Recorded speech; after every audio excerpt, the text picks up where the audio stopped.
Buenas tardes, gracias a todos por estar aquí para asistir a esta presentación del proyecto Bangkok de Magdalena Correa, un proyecto que se realizó gracias a la ayuda y al apoyo de la Embajada de España en Bangkok y sobre todo gracias al apoyo de Javier Parrondo, que en aquel momento estaba destinado a la Embajada de España en Bangkok, como he dicho, y actualmente director general de Casa Asia.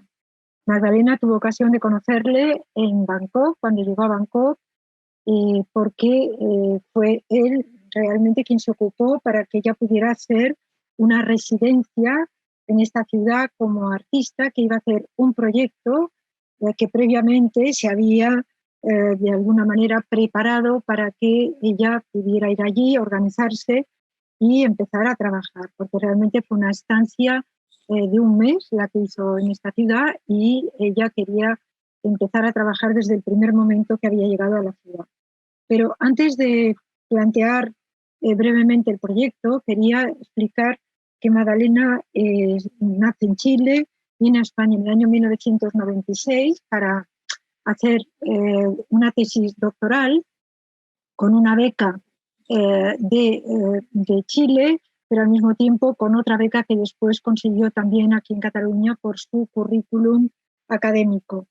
Ella vino aquí a España y su primer proyecto fue sobre un bosque quemado, 25.000 hectáreas en Lleida, y ella decidió hacer ese primer proyecto, digamos, de un paisaje desolado. Fue un proyecto fotográfico, básicamente, y yo la conocí un año después de su llegada, en 1997.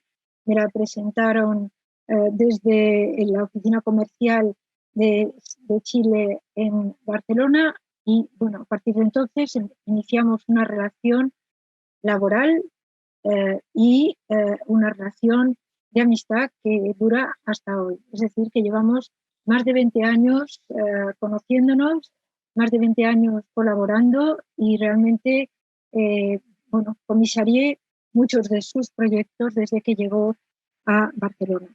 Proyectos que realmente ella ha ido multiplicando, ha ido haciendo, y yo la admiro porque ha tenido esta capacidad para realmente mantener su posición, mantener su discurso y, sobre todo, su pasión por el arte, porque de otro modo yo creo que habría sido vencida por las circunstancias. Actualmente ella además da clases para la licenciatura de grado y para un máster en la Universidad Nebrija de Madrid, y por otra parte sigue haciendo todos sus proyectos. De estos proyectos iniciales que ella hizo, yo marcaría de una manera muy evidente por su interés el proyecto El Museo, que fue el proyecto, digamos, de gran formato, el primero de gran formato que ella hizo en Santiago de Chile. Ella fue a Chile para hacer la exploración de un museo, el Museo de Arte Contemporáneo de Santiago de Chile, que es un museo arquitectónicamente neoclásico, que está en el centro de la ciudad, pero que realmente tiene una arquitectura un poco especial para tratarse de Santiago, y después porque es un edificio compartido por la parte posterior o por la parte delantera, según se mire, por otro museo también de la ciudad, que es el Museo de Arte Moderno. Magdalena hizo este proyecto fotográfico con imágenes de gran formato. Había fotografías de 2 metros por 1,5 metros. Yo creo que este fue un proyecto impresionante que también se expuso aquí en España y después se expuso en el mismo museo del cual había salido.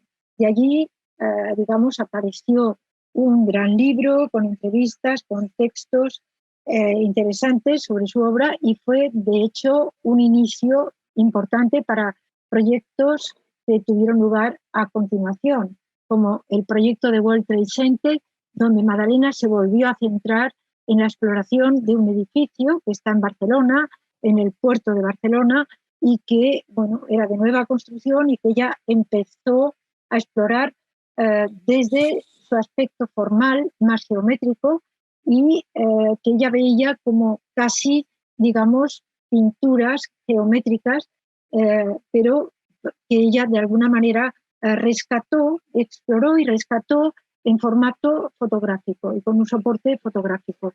Ese también fue un gran proyecto que además se completó con un vídeo que ya hizo en el puerto de Barcelona, en alta mar, un vídeo muy interesante porque introduce también un relato misterioso de un suceso que tiene lugar en alta mar y que ella, de alguna manera, observó sin que se lo hubiera propuesto. Es decir, que apareció una situación interesante que ella fue capaz de captar en un vídeo y a continuación componer.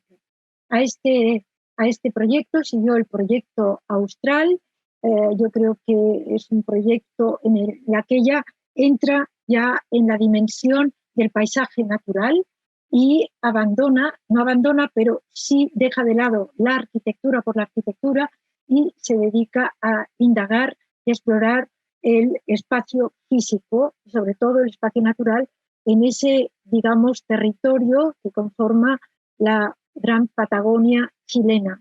Ese fue un proyecto, yo creo, uno de los grandes proyectos de Magdalena, sigue siendo uno de sus grandes proyectos, como lo es también el proyecto que hizo a continuación, La Desaparición, que es un proyecto sobre dos desiertos que están en las antípodas, el desierto del Gobi, que de alguna manera se extiende desde Mongolia interior a Mongolia exterior. Ella hizo todo este viaje, hizo toda la estancia de más de un mes de duración en ese desierto y a continuación se fue a Chile para explorar el territorio de Atacama. En ese desierto estuvo también prácticamente un mes explorando el territorio y sobre todo entrevistando a aquellos habitantes que todavía quedaban de las antiguas colonias del Salitre. Este es también otro de los proyectos que comisarié, en el cual colaboramos y en el cual también intervino otra persona que acompañó a Magdalena, Paula Allende, con la que también Magdalena ha colaborado y ha hecho algunos de sus proyectos. A continuación hizo este proyecto Nibio en la Antártida chilena. Es también un gran proyecto en el que ella de alguna manera entró en el Polo Sur y empezó también a explorar una naturaleza salvaje, una naturaleza, digamos, que se encontraba en un lugar que para ella era inexplorado y asumía su descubrimiento. Yo creo que también fue un proyecto que se añade a toda esta trayectoria. Yo la voy nombrando porque creo que son interesantes. Las Rinconadas, el proyecto posterior, un proyecto que ella hace de alguna manera en Perú, en la mina de oro más alta del mundo, donde la gente que está en ese territorio vive del oro o vive de alguna manera del trabajo en esas minas, ¿no? Es un proyecto también muy interesante en el que ella además sigue explorando el territorio y al mismo tiempo explora también, digamos, la parte humana del territorio, la geografía humana del territorio, que también le interesa porque cree que ambas cosas están unidas y son indivisibles. A continuación, un proyecto completamente opuesto, que es el proyecto que ella hizo en Kuwait es un proyecto más urbano, es un proyecto sobre la sociedad kuwaití y sobre el lujo. Es otra historia, pero en la que ella también trabajó, en un principio apoyada en ese caso, Casa África, aunque el proyecto de la desaparición es un proyecto que hizo con nosotros, con Casa Asia, y que además es un proyecto que itineró, que se exhibió en Barcelona, en Casa Asia Barcelona, se exhibió también en Pekín con el Instituto Cervantes y después se exhibió en Chile. Fue un proyecto muy itinerante que dio muchas vueltas porque realmente fue interesante. Pero también tengo que decir que el proyecto que hizo en Kuwait también tuvo de alguna manera el apoyo de otra casa, que es la Casa África, ¿no? Después hizo Guayú, que es un proyecto que hace en Colombia, donde evidentemente el territorio, es decir, la geografía física y la geografía humana, se unen otra vez, como pasa en La Rinconada, y es un proyecto con muchas variaciones, pero siempre sobre el mismo tema. Y yo creo que realmente es tan interesante como, por ejemplo, el proyecto de los Sweetie, que hizo también en Letonia. Pero bueno, estos proyectos son muchos y algunos más. Son los que a mí me parecía importante mencionar aquí y ahora, pero al mismo tiempo lo que sí quería mencionar y presentar es el proyecto actual, el proyecto Bangkok, en el que ella ha estado trabajando desde que regresó del viaje a Bangkok en septiembre de 2019, y que es todavía un proyecto en proceso, es decir, está en proceso de trabajo, inconcluso por lo tanto, pero que en algún momento concluirá. Mientras está trabajando este proyecto, ya está también preparando otro proyecto que va a hacer en el Polo Norte, en el Ártico, desde unas islas noruegas, un proyecto para el cual también tiene un apoyo para poderse desplazar y para poder trabajar con el territorio. Por lo tanto, todo su trabajo se asocia al viaje, un viaje físico, un viaje exterior, pero también a un viaje interior.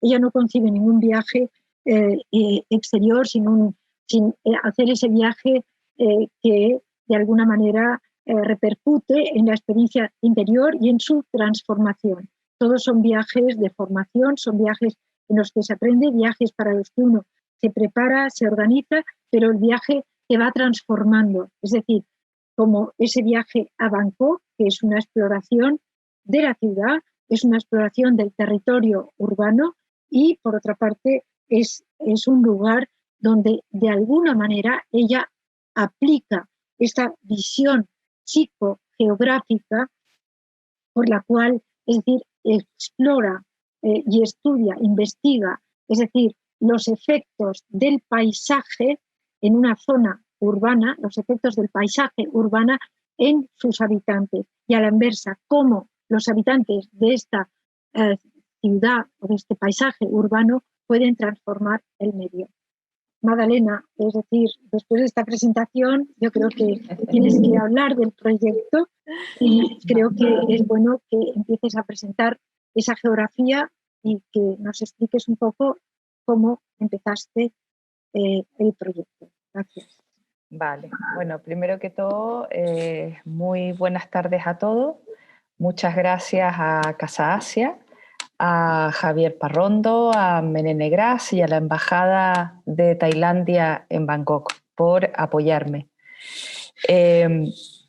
Efectivamente, lo que ha comentado Menene, yo llevo ya muchísimos años, unos 10 proyectos en el cuerpo, donde mi interés es el viaje físico y mental, y no solamente el territorio, sino lo que le habita, ¿vale? En este caso, esta residencia que se me propone y que yo gustosamente acepto es ir a Bangkok, ¿vale?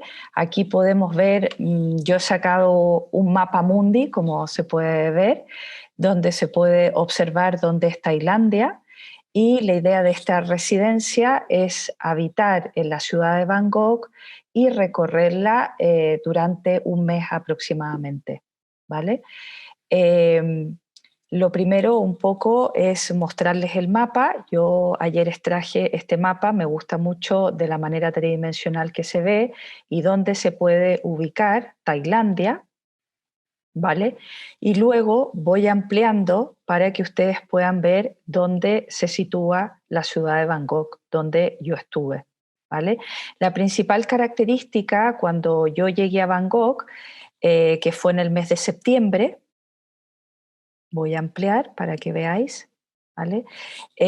Lo primero que con todos los proyectos que yo realizo hago un previo estudio, es decir, un previo análisis o una pequeña ruta de lo que yo quiero abordar. Y en ese momento, junto con Menene, que era la comisaria, establecimos que era importante abordar la columna vertebral que es el río Chao Phraya, ¿vale? Entonces, aterrizando en la ciudad de Bangkok, mi principal interés desde el día que yo llegué, que fui también junto con un asistente, tiendo a trasladarme con un asistente porque no solamente hago fotografías, sino hago vídeo y por lo tanto llevo un equipo bastante importante que es bastante pesado y me hago acompañar por un asistente. Entonces, desde el primer día que hemos llegado, hicimos la cartografía de un diario de manera cotidiana y de manera diaria, que era recorrer el río Chao Phraya como columna vertebral de la ciudad de Bangkok. También tengo que agradecer a la residencia Tentacles Galleries, que fue donde nosotros nos quedamos, ¿vale? Y que nos pusieron a su vez un asistente que se llamaba Niles, que era nativa y que por lo tanto nos podía ayudar en lo que era la comprensión del idioma, para poder acceder a los distintos lugares y poder introducirnos en las diferentes zonas, ¿vale? Entonces, lo primero que quiero mostrar es que de ampliar dónde se encuentra Tailandia, llegamos a la ciudad de Bangkok, ¿vale? Y se ve claramente cómo el río Chao Phraya atraviesa justo por la mitad, desembocando en el mar, ¿vale? Y una cosa importante es que, por ejemplo, nosotros al principio queríamos abarcar ambos lados, es decir, el lado izquierdo del río Chao Phraya, ya mostraré pequeños frames de vídeo, y luego el lado derecho. Pero finalmente nos dimos cuenta que al final, por un mes, no podíamos abarcarlo todo. Entonces nos centramos en el lado derecho. ¿Qué hacíamos diariamente? Permanentemente, bueno, muchas veces contratábamos botes de manera particular que pagábamos y que nos llevaban, por ejemplo, a los canales que no están abiertos, ¿vale? Voy a mostrar un frame de un canal, pero en general tomábamos y lo hacíamos de manera cotidiana, como todo el mundo, de ir a tomar los barcos o los vaporetos que cogen todas las personas para trasladarse de una zona a otra, ¿vale? En los primeros días, bueno, el primer día, por supuesto, a la llegada fuimos a visitar a la embajada, a saludar a Javier Parrondo, a agradecerle, y él mismo nos dijo que era bueno tomar el primer barco y empezar a recorrer desde ya el río Chao Phraya. Es decir, desde el primer día nos montamos en un vaporeto que, si no mal recuerdo, se pagaba menos de $1, muy económico. Son autobuses donde se sube toda la población y te va parando en cada parada que tiene el río Chao Phraya. Nosotros en el primer día de ese recorrido llegamos, lo voy a mostrar, hasta esta provincia, la provincia de Nonthaburi. Es decir, salimos de lo que es el centro de Bangkok para recorrer y llegar hasta Nonthaburi. La idea fue bajarnos aquí y empezar a inspeccionar en lo que había a los alrededores inmediatos, ¿vale? Entonces, finalmente, la metodología de trabajo, un poco para contarles cómo fue primero siempre tomar los barcos, los botes, el vaporeto público y recorrer diariamente el río Chao Phraya, ¿vale? Ir bajando, en la medida que van pasando los días, ir bajando en las distintas estaciones que iba parando el barco y recorrer sus alrededores inmediatos. Al regresar a la residencia ya por la tarde, nosotros escribíamos, cartografiábamos este diario, ¿vale? Yo hice un diario escrito de los aproximadamente 27 días que estuve. Un poco como la metodología de trabajo que yo siempre le digo a mis alumnos en la Universidad de Nebrija, que es importante escribir cada día a pesar de que estás agotado, porque te hace un poco ver lo que has desarrollado, lo que has hecho y lo que falta hacer al día siguiente.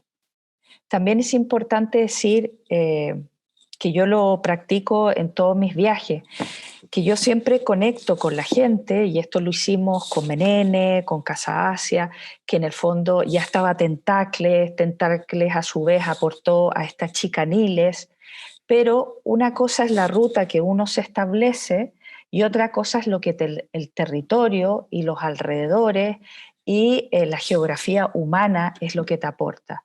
Entonces, por muy planificado que esté el día a día, muchas veces uno tiene que ser abierta, tiene que ser flexible, porque las cosas se cambian y se transforman. Habían días que llovía todo el día, las cámaras no se pueden mojar y por lo tanto nosotros con mi asistente y con Niles cogíamos un Grab se le llamaba el taxi, ¿vale? Y hacíamos el mismo recorrido que hacíamos a pie, lo hacíamos en Grab, porque no paraba de llover. Es decir, también nos adaptábamos un poco a las circunstancias climatológicas que había en ese momento. Por lo tanto, no se seguía rigurosamente el calendario como lo habíamos establecido antes de viajar a Bangkok, sino que cada día llegando a la residencia decíamos, bueno, ¿y mañana qué hacemos? ¿Va a estar lloviendo? Entonces hacemos esto. O no va a estar lloviendo y no lo pudimos hacer el día anterior, volvemos atrás, ¿ok?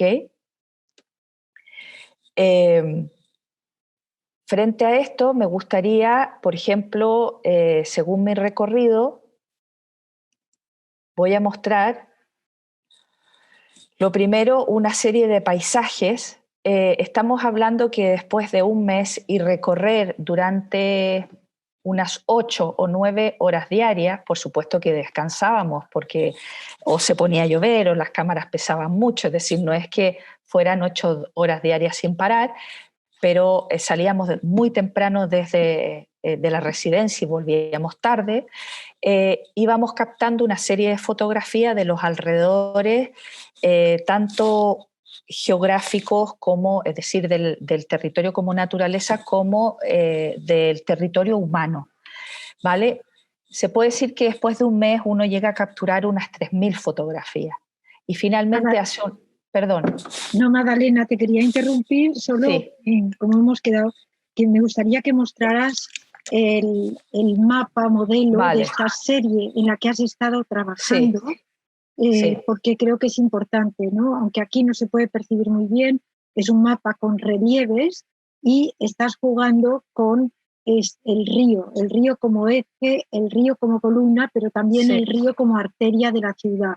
Exacto. Por eso lo has dibujado en rojo, porque bueno, eso es un tema que estuviste trabajando y ese es el primero, es el modelo de la serie de mapas en el que estás trabajando para cartografiar todo el diario que hiciste. Exacto. Y que, por otra parte, quiero decir, me fuiste mandando todos los días por WhatsApp, es decir, estuviste mandando el día a día, que además tengo delante mío y que me muero de ganas de leer algún párrafo. Puede leerlo.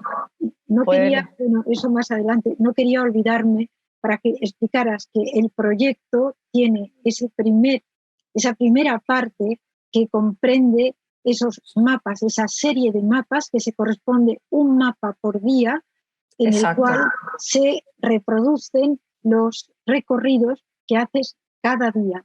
Y además acompaña cada mapa el relato de esas vivencias diarias. Totalmente, es decir, es importante, como la ciudad de Bangkok es enorme y no se puede abarcar en un mes y uno necesitaría vivir meses, la idea era que en las pequeñas parcelas que estábamos en la ciudad, nosotros hiciéramos un pequeño relato que en el fondo contribuía al diario y junto con eso una cartografía donde pudiéramos situar dónde nos habíamos desplazado durante ese día, ¿vale? Entonces, a partir de un plano general de la ciudad de Bangkok, se va en el fondo seleccionando todos los sectores que durante los 27 o 28 días fuimos abarcando, fuimos recorriendo y fuimos conociendo, ya sea caminando o a través del GRAP. Entonces, esta serie de mapas, como bien dijo Menene, el proyecto está en proceso, esta evolución. Yo en general, todos mis proyectos duran 2 años. Duran 2 años desde que se concibe, desde que se piensan, por la lectura, por la investigación, luego por la toma de contacto con el territorio, luego el llegar a casa, retirarse, meditar, trabajar el material requiere mucho tiempo, hacer criba, luego crear los vídeos porque soy yo la que edita, la que selecciona, la que hace la postproducción, etcétera, etcétera. Por lo tanto, son proyectos en el fondo de investigación que requieren mucho tiempo y un proceso largo. Y como bien dice Menene, este proyecto está en proceso de ejecución y una de las etapas o de los puntos importantes eran las cartografías y los mapas. Yo creo que podrías empezar a mostrar también las imágenes fotográficas que sí. hiciste de las visiones más panorámicas de la ciudad. Sí, lo primero que voy a mostrar, estamos hablando de una selección de imágenes. Como he dicho bien, cuando yo voy a los viajes, ¿vale? Cuando yo voy a mis viajes, es una rutina diaria de mucho trabajo que por lo menos uno está 8 horas diariamente. Entonces, al final tienes un material muy importante que empieza a ser criba, pero la criba es difícil. Por lo tanto, lo que vamos a hacer, lo que voy a mostrar ahora es un pequeño resumen de todavía de todo el material que hay, porque muchas veces no se puede decidir si esa criba es la definitiva o no. Uno tiene que volver al material original, volver a mirar, decir esta imagen la dejé afuera, pero ahora la meto, etcétera, etcétera. Entonces con Menene hemos seleccionado este tipo de imagen para que veáis un poco las panorámicas que yo tomé, pero esto no significa que son las definitivas de las panorámicas. ¿Ok?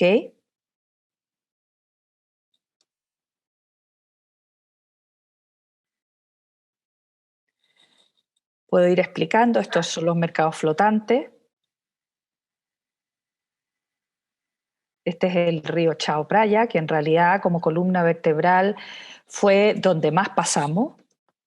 Solamente nos subíamos en Grab, es decir, en taxi, cuando nos tocaba un día lluvioso, porque las cámaras no se podían mojar, pero el resto del tiempo todo el transporte era realizado a través de los barcos por el río Chao Phraya.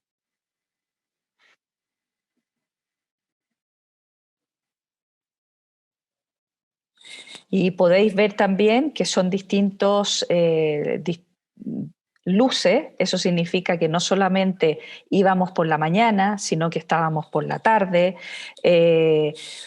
Era un recorrido bastante profundo, es decir, recorrimos el Chao Phraya, yo creo que ya al final conocíamos absolutamente todo, las paradas, los nombres, el tipo de luminosidad que se producía según los cambios de las horas del día.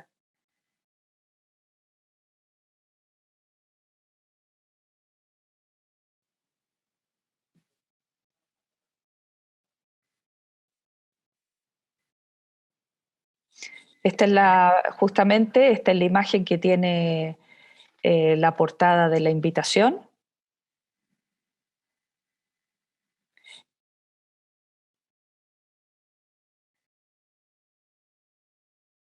Era una etapa del año donde llovía muchísimo. Esto fue muy afortunado porque es la zona empresarial. Que bueno, que también era una obligación por parte de nosotros conocerla, y en un minuto un chico que era un holandés o no me acuerdo quién era, como anécdota lo cuento, nos ve cargadísimas de cámara a 2 mujeres. Entonces amablemente se acerca y nos dice, pero estáis muy cargadas, necesitáis ayuda, todo esto en inglés obviamente, y nosotros le decimos que no, pero le empezamos a contar lo que estamos haciendo el proyecto, que venimos con el apoyo de Casas y de la Embajada de España en Bangkok, etcétera, etcétera. Y él muy amablemente nos dice que está casada con una tailandesa que trabaja en uno de estos edificios y que si queremos ver la maravillosa vista. Por supuesto que accedimos y la sorpresa de nosotros fue que eran unas vistas impresionantes de la ciudad. Aquí vuelve a ver una imagen del río Chao Phraya, otra imagen de la vista del edificio donde este chico trabajaba.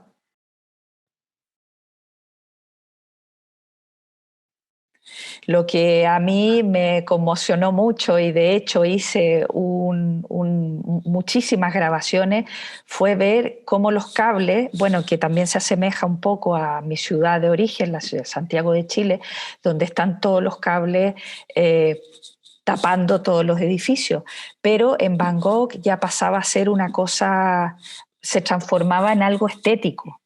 Era forma, era parte de los edificios, realmente eran telas de araña y entonces también se me venía a la cabeza esa correlación o esa unidad que tenía con el Chao Phraya como columna vertebral, porque los cables atravesaban toda la ciudad, desde las partes residenciales hasta el centro.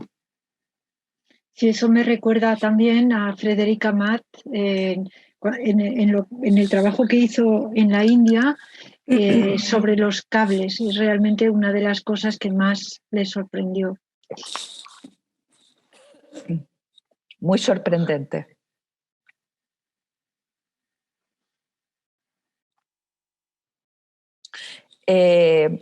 También tengo una serie de paisajes de noche, porque como bien he dicho, con mi asistente recorríamos todo el día.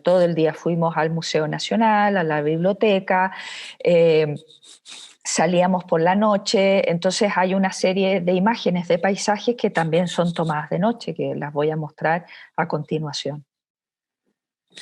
Esta imagen también está tomada desde el edificio de este chico que nos permitió subir y cómo se podía apreciar la cantidad de coches. Era impresionante.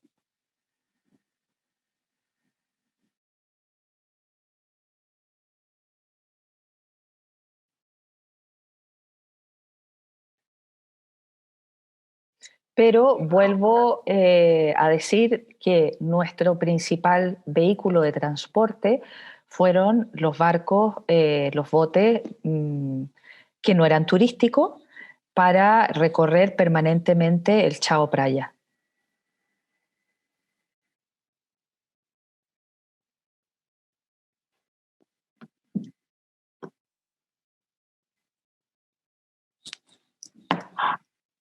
Bueno, como continuación, me gustaría mostrar más imágenes. Voy a pasar, antes de las imágenes de noche que les he contado, a detalles de arquitectura que me parecieron muy singular. Y vuelvo a repetir, todas estas imágenes son una pequeña selección de 3.000, 4.000 imágenes que fui capturando durante el mes.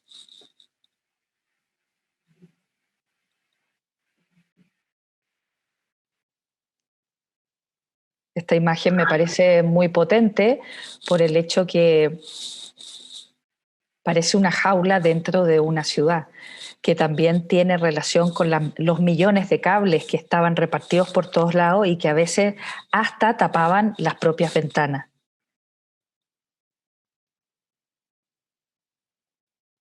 Este contraste con edificios contemporáneos de lujo al lado de poblaciones humildes también es un tema que me impresionó mucho, sobre todo recorriendo el río Chao Phraya.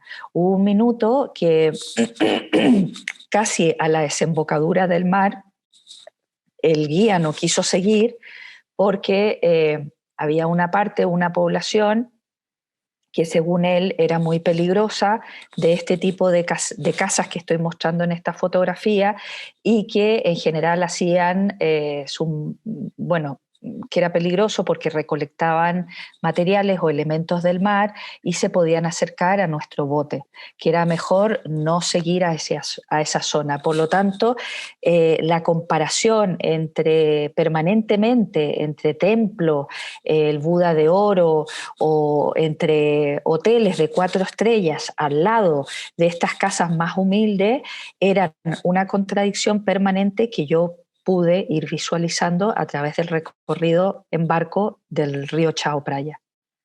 Esta imagen no pude evitar tomarla porque me pareció muy significativa.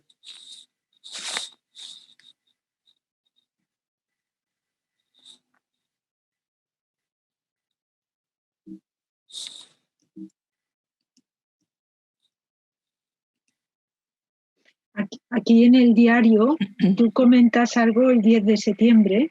Sí. Y a cuento de lo que acabas de decir ahora, y dices que, bueno, te refieres al calor que hace, al regateo que hacéis antes de subiros al barco para que os hagan precio y, bueno, antes de empezar la travesía, y donde decidís que en lugar de ir a la zona norte del río, donde están todos los templos y actividades y todo el turismo, lo mejor era recorrerlo hacia el sudeste, ¿no? Sí. Y entonces dice que esta zona se caracteriza porque únicamente navegan por ese lado barcos comerciales. Y en fin, que pasasteis las siguientes 3-4 horas en el agua, navegando por el río para, para ir filmando, ¿no? Para ir filmando las orillas, ¿no? Entonces, bueno, te refieres a que llegasteis a la parte de Klong Toei Slum, que es el nombre de una comunidad pobre y peligrosa. Exacto. Que tú estabas haciendo mención ahora, ¿no? Que hay en el este de la ciudad de Bangkok. Exactamente. Les voy a mostrar un vídeo un poco que son fragmentos. Como he dicho anteriormente, no hay nada terminado, pero son fragmentos que yo he cogido del río Chao Phraya un poco para que veáis todos los recorridos que hacíamos. Bueno, es nada, son 2 minutos de creo que 90 horas de grabaciones, pero quería compartir esto de estas grabaciones del río Chao Phraya.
Y en otra parte también te refieres a los olores de la ciudad, al calor, a la humedad, al desastre en algunas zonas, a la gente que os encontráis y, en fin, a otro... Ahora voy a mostrar.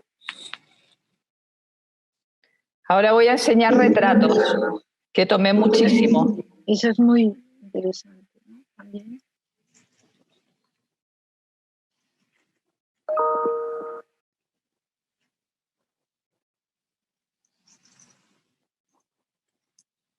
Ese es el Buda acostado, ¿no? Sí. Bueno, como comentó Menene, sí, me encontré con una serie de personajes que me gustaron muchísimo y que fui retratando. Voy a mostrarles y también porque paralelamente a todo lo que era la fotografía yo iba tomando grabaciones de vídeo y también he hecho unos pequeños frames o he sacado unos pequeños frames de personajes que me han llamado mucho la atención. Primero les voy a mostrar los retratos. Esto se ve que permanentemente no parábamos de trabajar. No paraba yo de fotografiar, de estar encima, de mirar, de observar, de recorrer.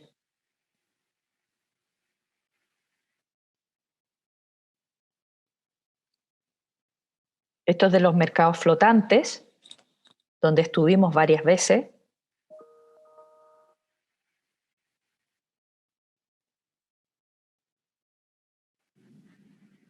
La gente era muy amable. Cuando uno les hablaba o tal, estas chicas se pusieron inmediatamente porque querían que yo las fotografiase. Es decir, era estar con la cámara lista, las 24 horas en el cuello, tomando fotografías, mirando y tratando de pasar más allá aquello que pasa desapercibible, que generalmente no nos topamos o que no le damos importancia. Por eso era muy importante a veces con mi asistente volver a reincidir en algunas calles que nos había parecido interesante y volver a esas calles.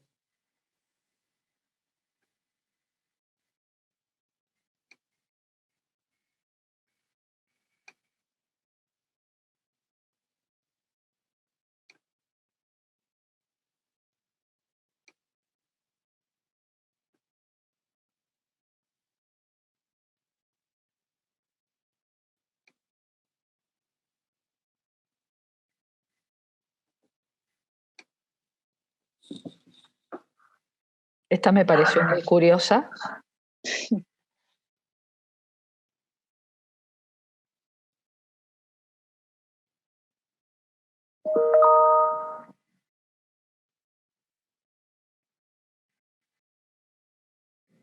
Este es un díptico, esta con esta.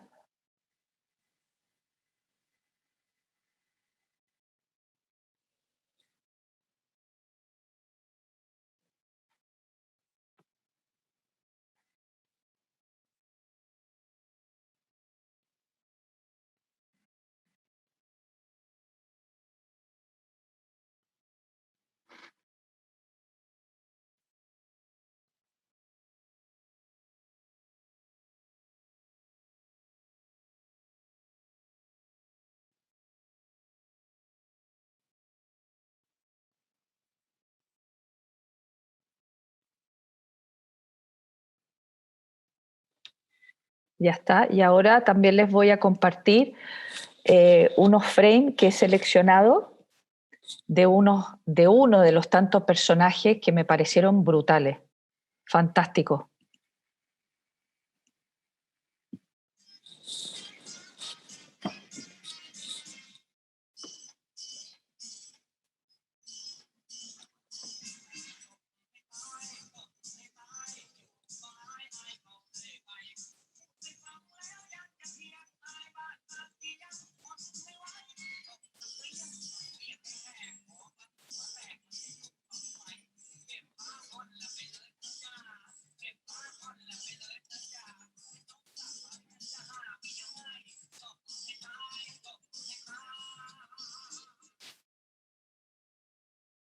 Y luego habéis visto una imagen donde se aprecia cómo ellos se depilan en la calle.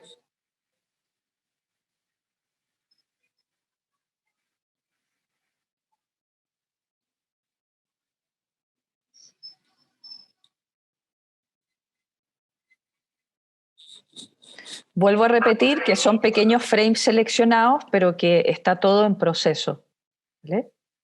Luego, como bien dije al principio, me impresionó mucho que todo estaba lleno de cable. Y en un principio fue como dice Menene, que fue lo que más me impactó. Entonces hice una serie de cables, ¿vale? Y también tomé mucho vídeo de cable, que de alguna otra forma quería eh, hilar con esa columna vertebral que es el río Chao Phraya, que atraviesa toda la ciudad de Bangkok.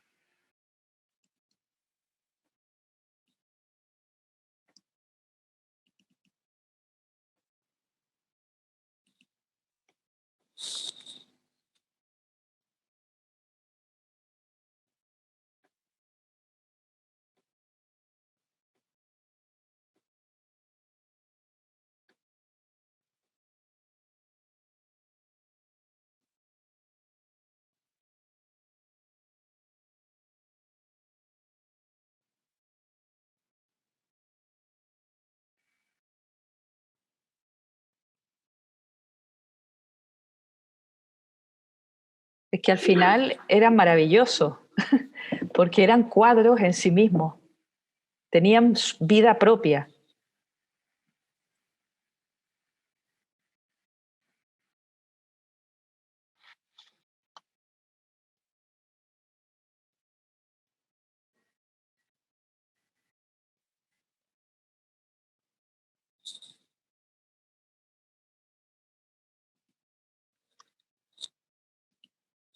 Voy a mostrar algunos frames de vídeos que tomé. A veces parecían dibujos a lápiz los cables, según los movimientos. Muchas veces yo los tomaba en un Grab, en un taxi, otras veces los tomaba caminando. Y ese caminar pausado con la cámara de vídeo hacía que semejasen o se parecieran a como si yo estuviera haciendo trazos de lápiz.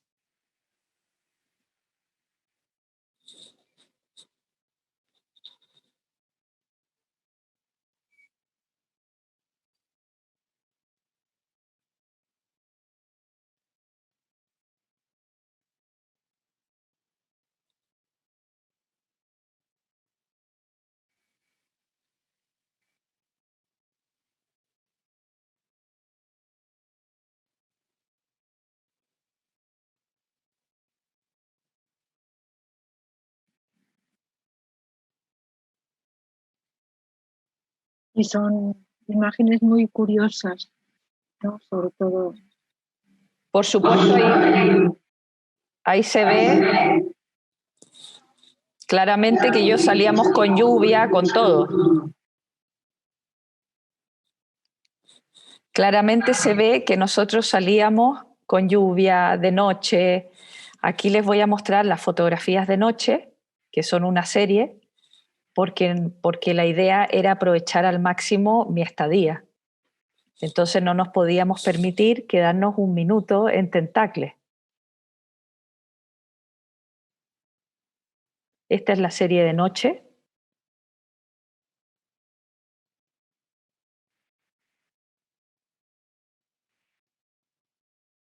También mucho se puede apreciar la lluvia.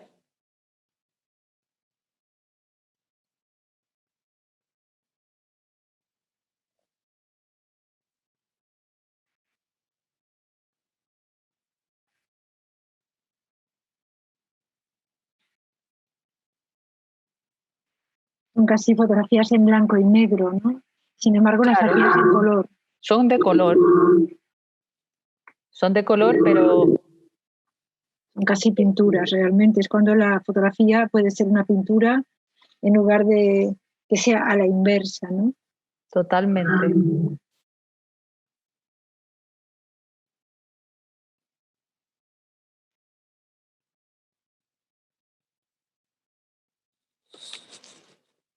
Son imágenes muy pictóricas.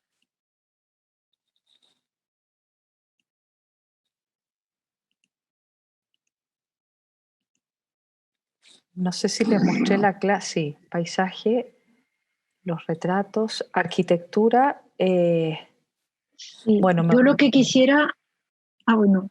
Sí, que me falta, también quería mostrarles unos frames que, de cosas o situaciones que eran detalles, que estaban totalmente descontextualizados, pero que eran asombrosos y formaban parte de la vida de ellos.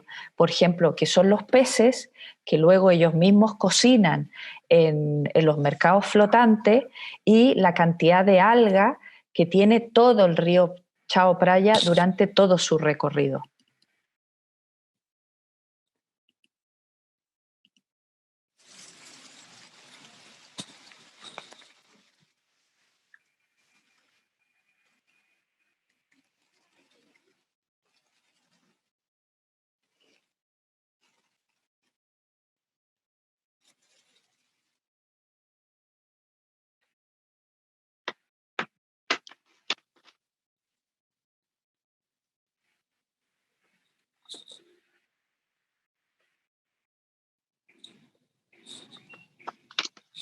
Yo lo que quisiera, Magdalena, a continuación, ¿Sí? es que mostraras, por ejemplo, un vídeo del proyecto Austral como un viaje de invierno, ¿no? Vale. Porque para el proyecto, para que puedan ver cómo estos frames se articulan después y cómo tienes pensado hacer una instalación multicanal con todas estas imágenes, ¿no? Además de la que luego es ese monocanal que sueles hacer con estos proyectos. Perfecto. Si mostramos lo que hiciste con el viaje de invierno, quizá la gente pueda entender cómo acumulas primero estas imágenes, estos frames, y después los articulas para crear una narración. Entonces, es interesante que ellos puedan ver cómo de estos frames lo que va a ser o va a salir va a ser una instalación multicanal. Y estaría bien que lo mostraras porque si no, no se entiende. Es decir, cuando uno va tomando frames que luego se articulan. Es decir, es como si tú tuvieras palabras y construyeras después las frases de un relato, ¿no? Entonces, claro, son cosas que te han sorprendido y que luego has aplicado. Yo me gustaría que lo pusieras. Vale, lo pongo porque es verdad, es decir... Pertenece al proyecto Austral. Pero la idea es hacer un vídeo con varios canales donde se puedan, en el fondo, que cada frame interactúe con el otro, es decir, una lectura. Bueno, el ejemplo, una narrativa. Has hecho muchas instalaciones multicanal, pero esta es para poner un ejemplo que yo creo que es muy clara porque eran... Pon el audio si puedes, por favor.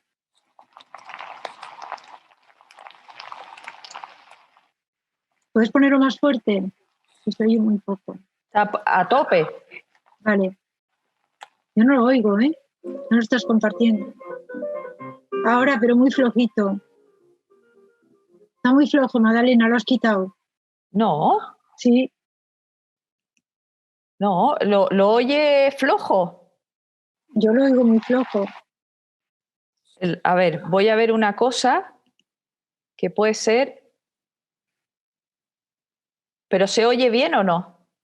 A ver, al ahora principio la música, pero ahora ya no se oye nada. ¿No se oye nada? No, Magdalena, está fijo el plano. No, pero cuando se oía, ¿se oye mal? Al principio no se oye un poco de música, pero luego... La gente está... A ver, ponlo, por favor, otra vez. Que no se oye bien. A ver, espera. Está diciéndolo a la gente en el chat. Ahora. No, lo has vuelto a parar. No.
Bueno.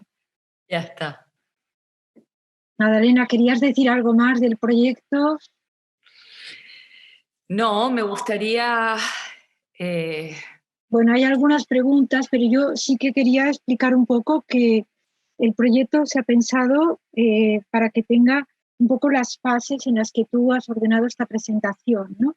Por una parte, los mapas, la cartografía del diario, que además es el relato, digamos, que de alguna manera va a ser útil para hacer la instalación multicanal con la serie de imágenes de los frames de vídeo que tú has ido, digamos, seleccionando, que son muchos, y vas a poder crear, digamos, en esta instalación multicanal de vídeo, vas a poder crear, digamos, una secuencia, ¿no? Un plano secuencia o varios planos secuencias interesantes que van a contar una historia, la historia de este proyecto, ¿no?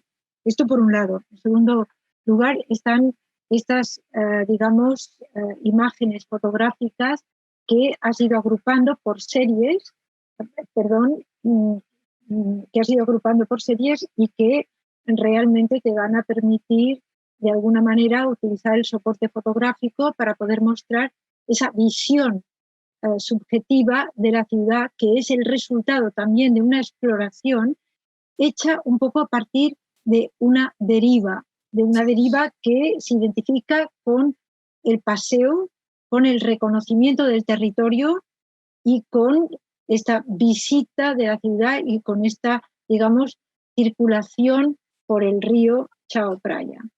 Y por último, digamos, elaborarás con estos frames que has mostrado aquí y otros que no están aquí porque tienes miles de frames, pero evidentemente no se podían plantear todos aquí.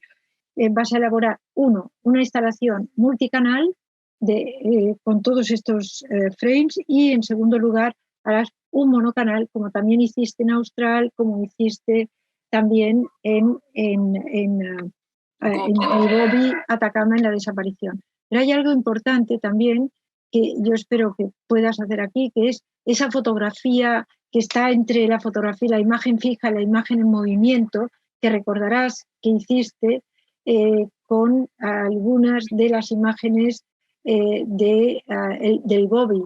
¿Recuerdas cuando transformaste fotografías en imagen en movimiento? Que fue un trabajo muy bonito y muy particular, y supongo que aquí también podrás hacerlo con la multitud de imágenes que has tenido. Quiero decir que el proyecto tiene ya una estructura muy clara y que de alguna manera estás trabajando en esta estructura para llevarla a cabo a partir del momento en que este proyecto expositivo se pueda hacer en una sala y de un modo presencial.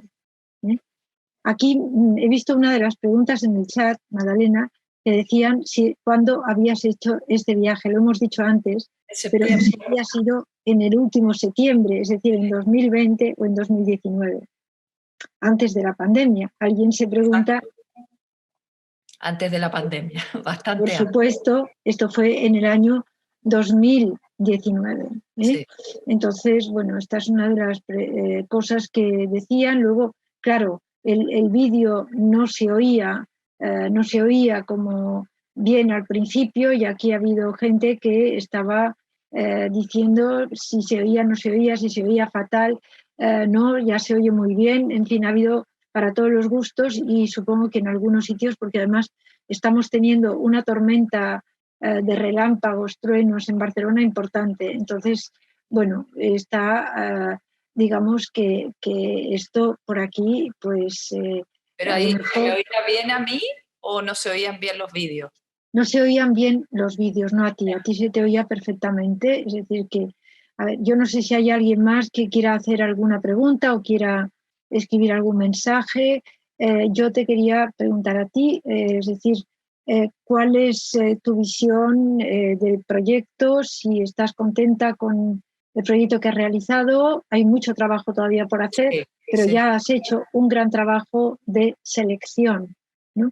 ¿En qué te has basado para hacer este trabajo de selección de fotografías y de frames?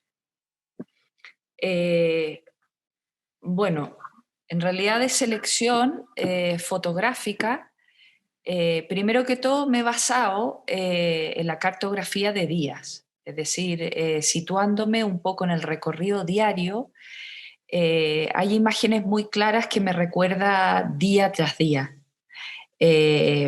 Primero que todo eso, basándome en mi rutina diaria con la asistente, pero sobre todo también desde un punto de vista, ya con la experiencia que tengo y con mi edad, aquellas imágenes que siento que pueden hablar por sí solas y puedan manifestar o pueden expresar eh, un contenido que va más allá de la documentación o solo de la narrativa.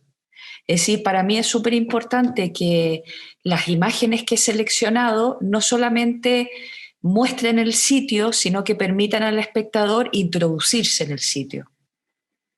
Tanto los retratos como las imágenes de noche que se transforman en pintura, como las imágenes de paisaje, siempre es una manera muy particular mía, es decir, yo no me acerco al territorio desde una forma documental porque yo no estudié fotoperiodismo, es decir, mi base de formación son las bellas artes, por lo tanto mi aproximación es muy intuitiva, siempre tratando de mostrar y de reflejar lo que yo he vivido, pero de una manera que no es explícita, que no es evidente, y permitiendo que el espectador que ve esa imagen, de alguna otra forma también se pueda crear ese momento que yo viví en ese territorio. Aquí hay una pregunta de Roser para todos. ¿Qué aconsejarías a alguien que quiera empezar a hacer un proyecto fotográfico parecido al que tú has hecho, que no es solo un proyecto fotográfico, sino que es un proyecto que utiliza el soporte fotográfico y el soporte vídeo? Y también quiero decir que en este caso el vídeo para ti ha sido muy importante. De hecho, hiciste un máster de cine, ¿no?, hace nada, los últimos 2 años. Por otro lado, también trabajas con cámaras muy específicas. ¿Qué aconsejarías a alguien que quiere empezar a hacer un proyecto fotográfico parecido? Bueno, primero que analice bien, estudie bien dónde va a ir, bien el territorio, haga canales, es decir, no canales, sino redes de apoyo, que son fundamentales, porque el problema de todos estos proyectos es que tú puedes llegar a meterte realmente en la cotidianidad y en las entrañas, como se puede decir, de la población, o puedes simplemente actuar como un turista más. Y para no actuar como un turista más, tú previamente al viaje tienes que hacer una investigación de hacer unas coordenadas o unas redes de apoyo con gente nativa que te permita realmente introducirte en un lugar que no podrías introducirte de otra manera. Eso yo lo hago siempre, es decir, me demoro unos 6 o 7 meses hasta que yo llego a la gente que realmente me pueda introducir en casa, me pueda introducir con personas de confianza y me pueda llevar a los lugares donde no va a ir todo el mundo. No son lugares turísticos. Y luego, a partir de eso, de esa ruta que es esbozada, obviamente, estando en el territorio hay que dejarse llevar un poco. Hay que tener cintura flexible, o se dice, o cintura amplia, porque todos los días cambian y en la mitad de la ruta puede aparecer alguien que no te esperaba y te presenta otra cosa, o te muestra el lugar de otra manera, o te introduce en su familia, entonces tienes un aporte más. Para mí eso es lo fundamental, y sobre todo también poder permanecer tiempo. El tiempo hace mucho. El tiempo hace mucho. Magdalena, al principio, a propósito de esta pregunta, yo también recordaría que cuando se planteó el tema, es decir, hay que tener una finalidad y hay que dejarse sorprender y hay que buscar, pero primero hay que tener un proyecto. Es decir, que el proyecto no lo puedes fabricar allí cuando llegas y dejarte llevar por lo que ves, sino que tienes que tener un proyecto. Después, el propio proyecto y su realización van a modificarte, van a transformarte y van a transformar lo que querías hacer. En tu caso concreto, tú estabas interesada inicialmente en hacer, digamos, un proyecto sobre los buscadores de oro que se sumergen en el río, bucean para poder encontrar reliquias, pepitas de oro o lo que sea, es decir, que tenga algún valor específico. Y luego transformaste, o sea, el poder o no poder llegar hasta, pudiste en primer lugar valorar esto y fuiste transformando y te fue transformando. Sí, totalmente. Sí. Obviamente que inicialmente, sobre todo, porque todos estos proyectos que yo he hecho hasta ahora en mi vida son caros. ¿A qué me refiero con eso? Que uno tiene que pedir subvenciones y tiene que pedir ayuda, y tú tienes que realmente plantear un proyecto cerrado.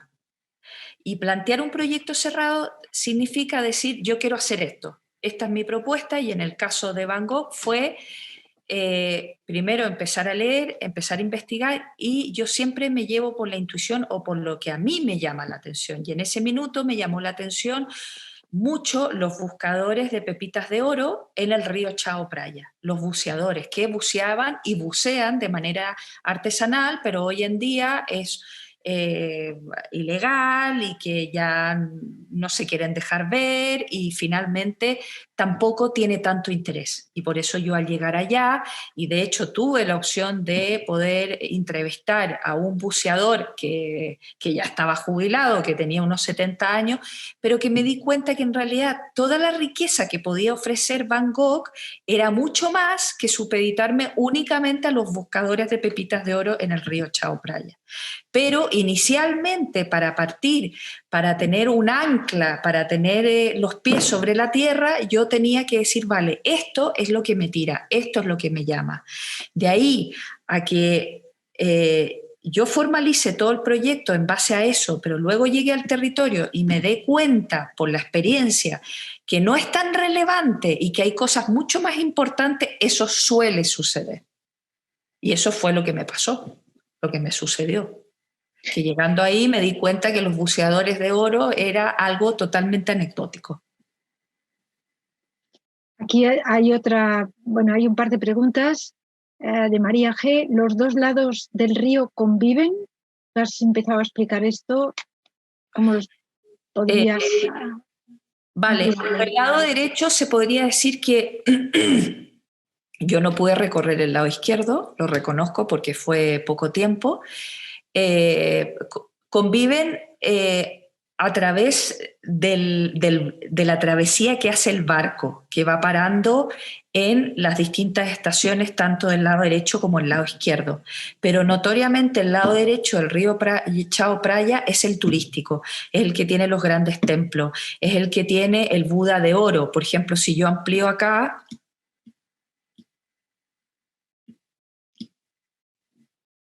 a ver si lo puedo encontrar. Todo el lado derecho por esta parte, ¿vale? Son las que tienen los templos, la parte más turística. Muchas veces el propio vaporeto, el propio barco se acercaba a budas que estaban a las orillas de cada estación. A diferencia del lado izquierdo, que no hay tanto templo. Por lo tanto, yo preferí indagar el lado derecho. Voy a poner, a ver si veo Buda de Oro, la Biblioteca Nacional. Generalmente toda esta ruta, la parte derecha es la turística. Y se puede decir que sí convive la gente nativa de ahí. ¿Por qué? Porque se sube al barco y atraviesa y cruza al lado izquierdo y cruza al lado derecho. Pero en general el turista va a todo lo que son los templos, a los budas y todo eso, que es donde se da más en la parte derecha del río Chao Phraya. Aquí está el Buda reclinado, por ejemplo.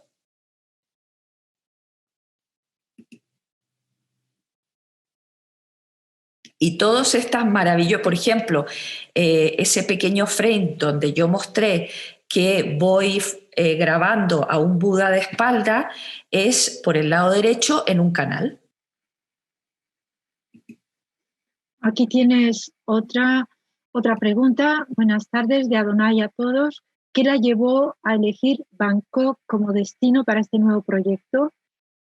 Y después te pregunta también qué modelo de cámara recomiendas para el tipo de fotografía que usted realiza. Gracias. Vale. A ver, ¿qué es lo que me llevó? Primero que todo, me llamaba mucho la atención la ciudad de Tailandia hace mucho tiempo. Yo estuve en China y en Mongolia, justamente en el Gobi, 2 meses y medio viviendo, por lo tanto, países asiáticos, yo ya tenía esa relación, esa atracción, y también se juntó con la espléndida invitación de Casa Asia y el apoyo de la Embajada de España en Tailandia. Se conjugaron varias cosas. Con relación al tipo de cámara, bueno, yo he ido evolucionando mucho y cambiando mucho en la medida que yo me he ido formando. Yo empecé con una Brónica de medio formato, ¿vale? Luego pasé a una Hasselblad de medio formato y hoy en día trabajo fotográficamente por un lado con una Hasselblad de medio formato, pero con una Nikon D810. Eso es por un lado fotográficamente. ¿Por qué trabajo con estos dos formatos? Porque el medio formato te permite una calidad exquisita, pero no te permite, es decir, te sirve para paisaje, pero la D810 la utilizo mucho para aquellos momentos, como decía Cartier-Bresson, que son instantes que si no disparas se van. Entonces, la cámara de medio formato utiliza siempre, impepinablemente, un trípode, la tienes que instalar, tienes que mirar, tienes que medir la luz, tienes un fotómetro externo, etcétera, etcétera, y por lo tanto necesitas un tiempo. La Nikon D810 tiene una calidad exquisita, pero te permite instantáneas y captar momentos que con la otra cámara sería imposible de poder captarlo. Con relación al vídeo, al principio yo trabajaba con una Sony HD, bastante modesta. Hoy en día tampoco estoy con una cámara de cine, pero después de haber realizado el máster en dirección de fotografía, me he comprado una Sony, una Sony S5 que permite trabajar en 4K. ¿Vale? Y también en formato RAW. Eso significa una alta calidad. ¿Vale? Eso es mi opción. ¿Por qué? Porque a mí me importa mucho tanto el mensaje como la calidad. Y desde siempre como artista me ha interesado no solamente la parte artística, el encuadre, sino también formarme como artista. Nunca he entendido aquellos artistas que hacen vídeo pero no saben manejar un Final Cut, no saben editar, no saben utilizar una cámara de vídeo. Entonces para mí es súper importante que como profesional y como artista sepas lo que manejas. ¿Por qué? Porque te da más garantía luego de poder decidir si vas a un lugar, poder solicitar, saber hasta dónde puedes pedir. Eso es. Magdalena, ya, bueno, hay una pregunta que nos vamos a otra pregunta que era de Eventos Casa Asia, que dice, o pregunta si el color del agua del río es contaminación o tierra. No, tierra, es tierra. Bueno, yo creo que también un poco de contaminación, pero por lo que yo he estado leyendo y por lo que me he estado informando, ese color del río Chao Phraya es tierra, es fango, barro, pero obviamente eh, tiran muchas cosas en el río, es decir, hay mucha contaminación y hay mucha suciedad. Entonces no es que sea solamente barro, pueden estar perfectamente mezcladas ambas cosas. Ya. Bueno, yo ya creo que podemos concluir. Magdalena, si quieres añadir alguna cosa más, si quieres hacer algún comentario, lo puedes No, hacer ahora. que bueno, que agradezco mucho esta oportunidad que me han dado de poder contar el proyecto. Ha sido muy enriquecedor. También las preguntas, agradezco los participantes. Lamento si se han ido mal los vídeos bueno, y que yo incentivo a todo el mundo como profesor que soy, que cuando uno quiere hacer un proyecto, luche por él y lo saque adelante. Es decir, yo llevo años luchando, amo el arte, lo importante es formarse, lo importante es saber que lo que tú utilices como herramienta lo sepas manejar para luego poder exigir eh, y que y que cuando uno tiene algo en el corazón o tiene un deseo de hacer un proyecto, finalmente se puede conseguir luchando, es decir, con persistencia. Bueno, pues hay alguien aquí que te da las gracias, que habría visto muchas más fotos, que le hubiera encantado. Es de María G. para todos, y que son fotos preciosas. De Rosé para todos, muy interesante, gracias por compartir. De Teresa para todos, interesantísimo, gracias. De Adonai para todos, muy interesante la charla, gracias por la charla. De Emilio Gotzens para todos, muchas gracias. Y bueno, yo en nombre de todos, pero sobre todo, digamos, por nuestra relación de amistad laboral en cuanto a todos los proyectos que hemos colaborado, te quiero dar las gracias, Magdalena, porque sé que no es fácil estructurar un proyecto, cribar las imágenes, seleccionarlas, plantearlas, presentar este proyecto, que no es un proyecto fácil, porque obviamente no estamos hablando de un paisaje natural, sino que estamos hablando de un paisaje urbano, y yo creo que siempre es mucho más difícil centrarse en un paisaje urbano, ir a la deriva en un paisaje urbano, porque es mucho a veces mucho más gratificante encontrarse en medio del desierto y moverse en el desierto que moverse en el desierto de una ciudad que uno no conoce y que uno tiene que explorar, aunque vaya con una idea y con un objetivo claro, como ibas tú desde el principio.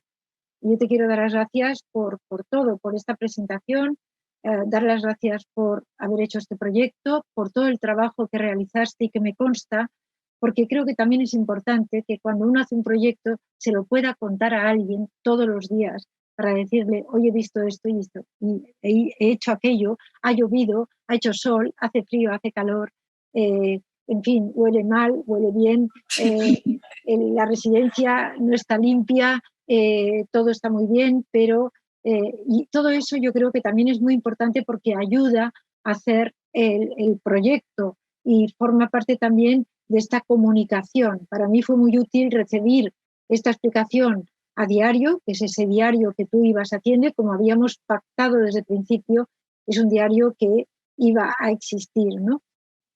Entonces existió, tú lo cumpliste, y yo creo que, bueno, todo esto después, a la hora de acabar de hacer este trabajo que está en proceso, antes de que te vayas al Ártico, yo creo que a ver si podemos concluirlo y poderlo presentar. Te sigo diciendo que sigue habiendo muchos agradecimientos, que creo que es bueno decírtelos, de Àngels a todos, muy interesante y fascinante. De Limiana a todos, felicitats, es un gran proyecto. De Montserrat Pérez Domínguez a todos, seguiré el proyecto, interesante y gracias. Bueno, yo agradezco todos estos agradecimientos mucho, porque para el artista también es importante saber que la habéis escuchado, que estáis y entendéis ese tipo de proyectos que, como ha dicho ella, son proyectos de artista y que realmente huyen del proyecto que se hace el turista cuando va de viaje para disfrutar de unas vacaciones. No tiene nada que ver, es evidente, pero el viaje se tiene que entender también como un proceso de formación y, por lo tanto, de transformación. Muchas gracias a todos y a Magdalena sobre todo. Bueno, muchas gracias, un placer.